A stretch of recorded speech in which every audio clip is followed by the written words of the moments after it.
Ok, t'es beau? Ouais. Petit conte barbare pour chercheurs d'absolu, aux opulentes voluptés. 10e petit conte barbare, bu par le silence. Ça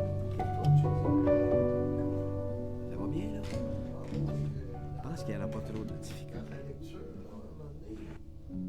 Okay. Pendant longtemps, j'ai fréquenté le bar des angoissés. Ah là là, si je m'en souviens.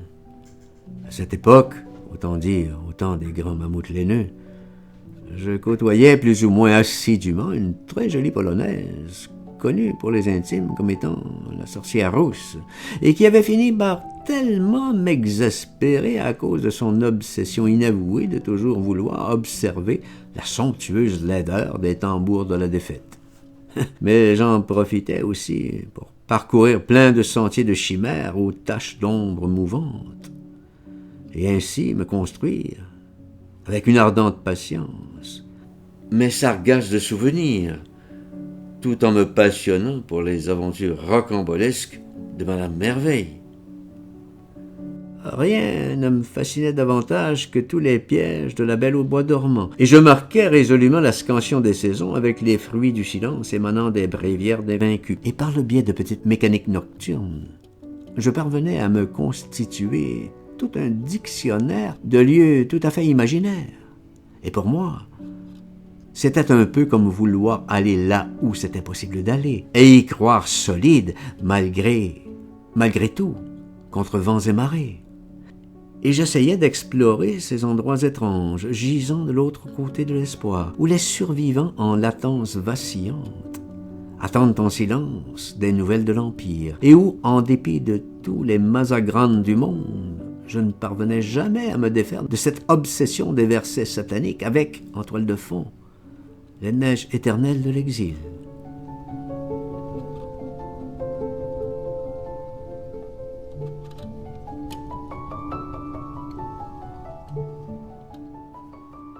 Et je planais sur ces plages dans la nuit où la confrérie des anges aux ailes broyées erre sans but, inconsolable d'avoir perdu à jamais leur lampe d'Aladin.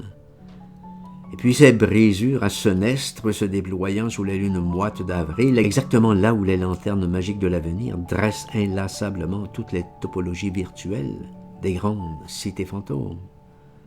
Et entre-temps, certains lundis bleus de cobalt me dessinaient de bien belles bulles de dérive moelleuses qui me menaient parfois jusqu'aux portes du clair de lune où toute la symphonie du hasard m'emportait dans la machine à explorer le temps. Et n'eût été de l'écriture du désastre, je crois bien que l'arbre à pluie m'aurait alors inondé de prodigieuses créatures.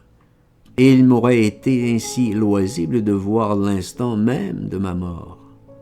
Seulement voilà, tout cela évoque pour moi d'antiques silences au cœur de nuit qui remue et où plein de débilités basaltiques émanant de la table des philosophes généraient tant de ripailles ruisselantes aux impérissables souvenirs du triangle d'or. Toutefois, un terrible malentendu persistait, car un chien andalou, au détour d'une rue traversière baignée de soleil, se faisait un festin de dévorer goulûment crime et châtiment, alors que plein de petits trublions gambadaient et hurlaient comme des dingues dans l'herbe des fous. Et que faire des crétins, me dis-je pensivement, un peu las de ce spectacle désolant.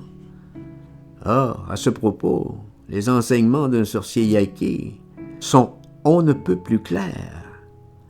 Lorsque tout est bu par le silence, s'impose l'œuvre de Dieu. Parfois surgit la part du diable, et c'est ainsi que le premier cercle de la bêtise s'amènera en émergence, blindé comme un froid soleil d'hiver, et contre toute espérance, vient s'emparer de toute la 8e maison dans le signe du Scorpion. Bien sûr qu'alors tout le fond de l'air, en ramifications proliférantes et réfractaires très volatiles, diffusera un insidieux sentiment d'intranquillité, voire d'angoisse.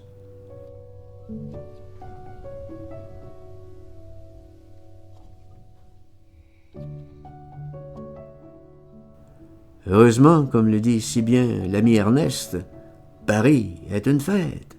Et on aura beau s'esquinter l'esprit à vouloir concevoir les 1000 visages de Dieu ou à gloser à l'infini sur le sexe des étoiles. Il suffit d'imaginer un instant une chatte sur un toit brûlant d'un petit village d'Allemagne pour que tous nos entretiens sur la fin des temps s'épanouissent comme autant d'îles à la dérive. Cependant, à force de délirer ainsi, on finirait par se croire en plein roman russe à la Dostoïevski, un peu comme dans Le Joueur, je dirais. Et contrairement à quelques loupards pour qui t'aimer fut un châtiment, je dirais plutôt que t'aimer fut une grâce, une bénédiction extraordinaire descendue droit du ciel. Étonnant comme ce cœur d'enfant réussit à rendre transcendante cette chevauchée des Valkyries. Il y a là comme un supplément d'âme extrêmement subtil, et pendant peut-être 27 secondes, tout devient d'une prégnance telle qu'on pourrait croire que tous les smats de ce monde deviennent les maîtres du jeu et que le livre de sable, verrouillé dans son puits de solitude, devient pour un instant la petite perle bleue de l'île captive. C'est avec 1000 regrets que je regarde l'été s'étioler tristement dans les tilleuls, et je pense à la dernière tentation du Christ, ce qui, fatalement, m'amène à faire l'apologie de la paresse, et conséquemment de la procrastination. Et je m'imagine, sous des coupoles ogivales, aux déclivités toutes en zébrure mordorée, et où aucune profanation ne saurait débusquer le fou de la reine que je suis, toujours si enclin aux indolences les plus suaves. Et c'est par-devers ma dialectique gnostique axée sur un postulat inébranlable qu'il m'est loisible de grappiller çà et là, au hasard Balthazar, quelques ébauches de vertige.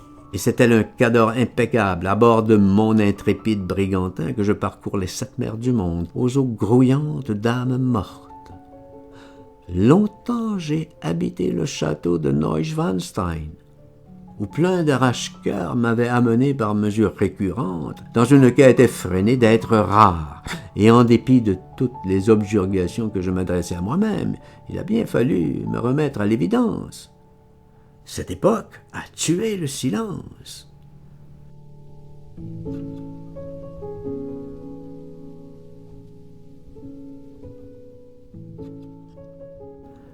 Quand tous les hommes vivront d'amour. Voilà une bien belle envolée, non? Mais qu'à cela ne tienne, car malgré tous les tangages, toutes les convulsions, tous les clapotis infects et autres calcinations, fréquentez assidûment l'autre côté du temps, là où l'or du Rhin ne vaut pas plus qu'une vulgaire poignée de sable. Et libre à vous d'observer de temps à autre, et pour votre propre plaisir, cette colossale foire aux vanités qui se déploie chaque jour devant vous.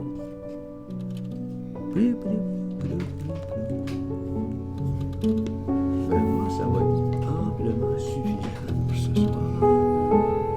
Merci beaucoup de votre immense collaboration.